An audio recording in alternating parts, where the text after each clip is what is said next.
कि हम तो बहुत भजन कर रहे हैं। थोड़ा सा सत्संग भजन करने के बाद व्यक्ति के अंदर ये आ जाता है कि हम तो सत्संग करते हैं, हम तो भजन करते हैं, और सबको ऐसा लगने लगता है कि भगवान को तो हमसे ज्यादा कोई मानता ही नहीं है, हमसे ज्यादा पूजा पाठ कोई करता ही नहीं है। ऐसा कभी किसी के संग बैठ के बात करने का हमारे को बहुत बार मौका पड़ता है। तो लोग आएंगे, जब बताएंगे मैं तो दिन भर ये चलता है, ये चलता है, ये चलता है, ये चलता है। और किसी से जब खबर मिलेगी तो पता चलेगा कि उसका इतना बड़ा झंझट किसी से चल रहा है कि क्या बताएं। बहुत मौका ऐसा आया मेरे जीवन।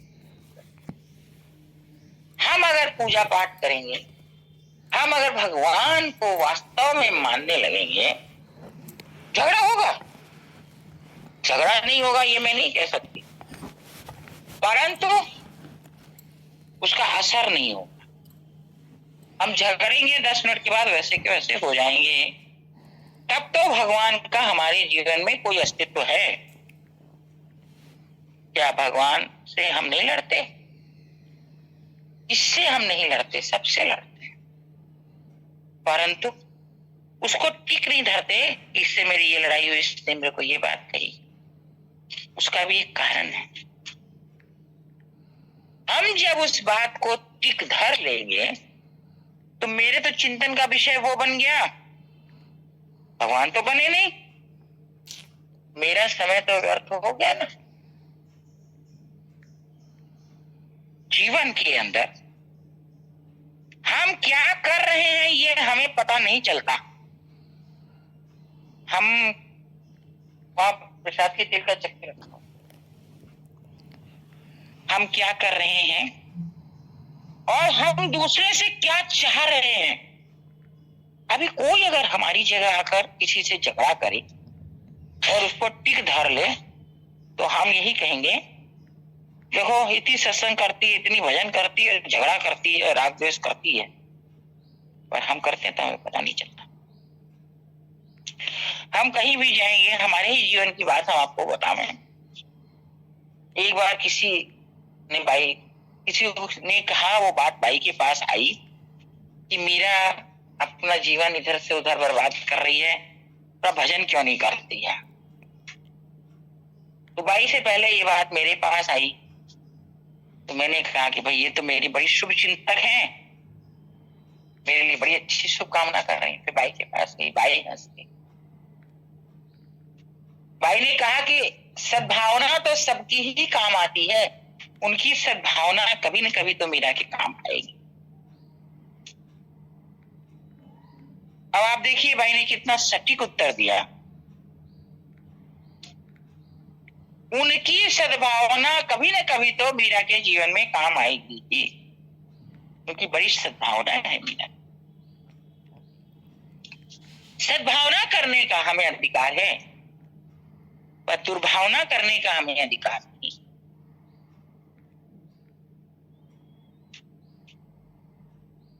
सत्संग करने के नाते हमें थोड़ा बहुत ये ज्ञान हो जाता है कि क्या उचित है और क्या अनुचित है।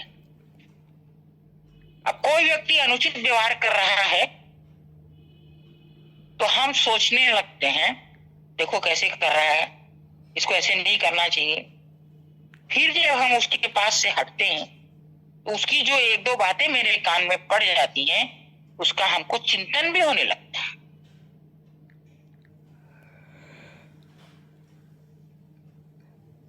बोलिए गुरु जी, सब क्या सच है कि नहीं? हाँक रहे हैं? नहीं, एकदम सच है, होता ही है ऐसा।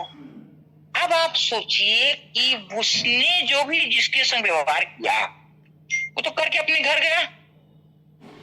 अब हम उसके चिंता में फंस गए तो नुकसान उसका हुआ कि मेरा, उसके नुकसान और उसका बैलेंस शीट बनाने का तो हमें कोई अधिकार ही नहीं है ना। तो उसको लाभ हुआ कि हानि हुआ, ऐसे हमें क्या मतलब। अब हम अपनी बात पर आवे कि हमारा कितना नुकसान हो रहा है, और ये नुकसान हम हर समय हर दिन और झेलते ही रहते हैं। तो वो एक दिन, एक घंटा, 1 मिनट, 5 मिनट, 10 मिनट में नहीं छूटता है, वो चलता रहता है। चलने के बाद अगर उस व्यक्ति को जानने वाला कोई व्यक्ति मिल गया, तब तो जितनी हमारी स्मृति में है उसमें कुछ न कुछ बढ़ा चढ़ाकर हम उसको फिर बताना शुरू करें। अब दूसरी तरफ हमारा एक प्रश्न है, हम लोग सत्संग में जाते हैं, सत्संग सुनते हैं, किसी अच्छे कथा व्यास, अच्छे संत महात्माओं का संग करते हैं, वहां भी तो कुछ अच्छी बात सुनते होंगे। उसकी व्याख्या, उसका चिंतन, उसका मिलने वाले से चर्चा हम कितनी बार करते हैं। इन दोनों की तुलना करनी चाहिए हमें अपने जीवन में। देखिए, कोई हमें कह देगा कि तुम्हारा जीवन ऐसा, तो हमें बहुत बुरा लगेगा। पहली बात, हम उसको स्वीकार नहीं करेंगे, और जब स्वीकार नहीं करेंगे तो हम उस पर चिंतन कैसे करेंगे कि हमने ऐसा किया कि नहीं किया। इसलिए ये स्वयं के चिंतन की बात है कि हम अपने चिंतन में स्वयं देखें कि हम ऐसा कर रहे हैं क्या और कितना कर रहे हैं। ये हमारे जीवन का सबसे बड़ा घातक पक्ष है। हम जितनी पूजा पाठ, मंदिर जाना, दान पुण्य करते हैं, वो सब हमारा धरा का धरा रह जाएगा अगर हमें व्यर्थ के चिंतन में फंस के भगवत चिंतन छूट जाएगा।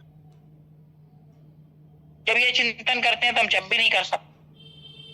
यह चिंतन करते समय हम भगवत चिंतन भी नहीं कर सकते, प्रभु की लीलाओं का चिंतन भी नहीं कर सकते, जो मानसिक सेवा करते हैं वो भी नहीं कर सकते।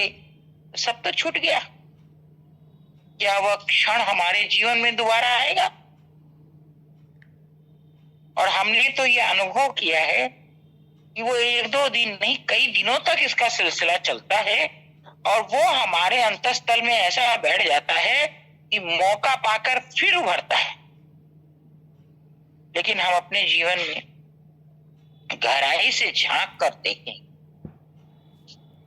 इस सत्संग की बात को हम कितनी गहराई से लेते हैं और उसकी चर्चा कितनी बार करते हैं। ये हमारे दो पक्ष हैं। दोनों पक्षों की तुलना करने पर अगर हम अपनी ईमानदारी से अपना जीवन का निरीक्षण करेंगे तो हमें पता चलेगा कि 100 में से 99 बार तो हमने जगत का चिंतन किया है और एक बार हमने भगवत चिंतन किया है। क्योंकि हम समाज में रहते हैं, हम सामाजिक प्राणी हैं। मनुष्य को एक सामाजिक प्राणी कहा गया।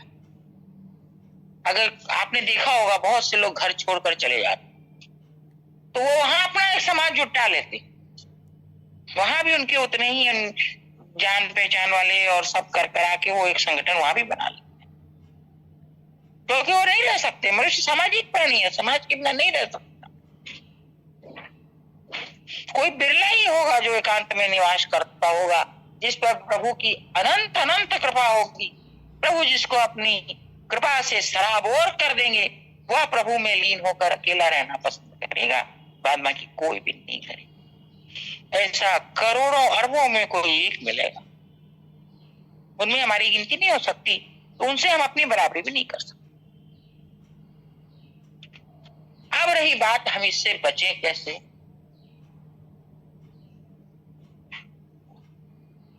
एक भक्त का हमने पढ़ा था, उनको जिधर से वो जाते लोग गाली दिया करते थे। बहुत लोग उनके पीछे गाली देते हुए चलते थे, अब वो हंसते रहते थे। किसी ने उनसे पूछा कि तुम्हें इतना इतना गाली देता है लोग, तुम्हारे कोई असर नहीं होती? तो उन्होंने कहा, हम लोग बाजार में जाते हैं, दुकानें बहुत तरह की चीजें होती हैं, क्या हम सारी उठा कर ले आते हैं? उनका नहीं। कौन सी लाते हैं? जो हमारे जरूरत की हो। बोले बोलने वाला तो बहुत सी बातें बोलेगा, हमें अपनी जरूरत की बात लेनी है, बात बाकी वही छोड़ देनी है। हमें क्या मतलब किसने क्या कहा? हमें तो ये भी नहीं पता कि वो गाली दे रहा है। हमें ये पता है कि मेरे मतलब की उसमें कोई बात नहीं है, तो उसको मैं क्यों ग्रहण करूं, मैं क्यों अपने साथ लेकर आऊं? और हमें तो जरा सा कोई हमारे सामने आके नहीं बोलेगा, कमरे के बाहर कोई अगर बोल दे देखो मीरा ने ऐसा किया, मेरा कान खड़ा हो जाएगा, उसको बुलाएंगे, पूछेंगे तुमने ऐसा कहा, कब देखा हमको, कब किया हमने, तो हम क्यों किए, तुमको पता है क्या? अब उसके संग हम जूझना शुरू कर दें और जूझने के कारण हम अपना भी समय बर्बाद करें। फिर वो व्यक्ति बाहर जाकर हमारी बात करेगा, देखो सुन ली और सुन के बोलने लग गई, ततैया लग गया, इस तरह की बात फिर करेगा।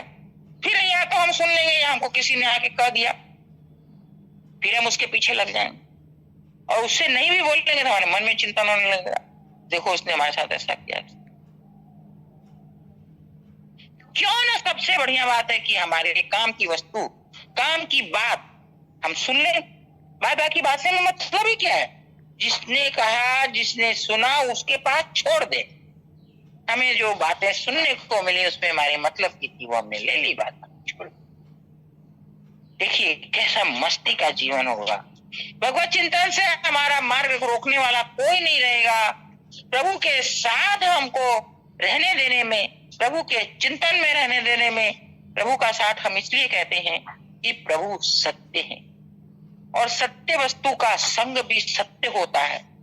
संतों ने कहा है, शेठ जी ने, बाबा ने, भाई जी ने, भाई ने, सबने कहा है, स्वप्न में अगर भगवान का या संत का दर्शन हो तो वो आए हैं, ये सत्य है। सत्य वस्तु का दर्शन, स्पर्श, चिंतन सब सत्य है। हम सोचते हैं हम तो भगवान का चिंतन कर रहे हैं, हम तो भगवान को मानसिक भोग लगा रहे हैं, पता नहीं भगवान खा रहे हैं कि नहीं खा रहे हैं, संदेह आ गया। अरे हम उनको खिलाएंगे तो वो नहीं खाएंगे तो जाएंगे कहाँ? ये विश्वास रखिए, हम उनको अगर एकांत में एक फूल भी मन से चढ़ा दें, 1 रुपया खर्च करने की जरूरत नहीं, मेहनत करने की जरूरत नहीं है, कहीं जाकर पेड़ से फूल तोड़ कर लाने की जरूरत नहीं। अकेले कमरे में बैठ एक फूल, मन से एक छोटा सा फूल लेकर प्रभु के चरणों में अर्पित कर दीजिए। अगर कोई पहुंचा हुआ व्यक्ति होगा तो वो आपको बता देगा कि वो फूल आपका प्रभु के चरणों में पहुंच गया, ऐसा विश्वास रखिए। होता है ऐसा, किंवदंती नहीं।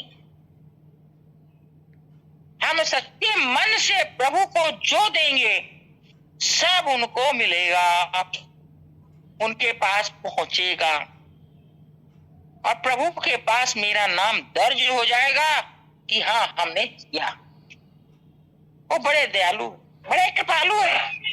वो अपने एक फूल को अनंत मान के स्वीकार करे, देखो मुझे याद किया है, मुझे फूल दिया है, मेरा कुछ फूल चढ़ाया है, मेरी स्मृति कर रहा है।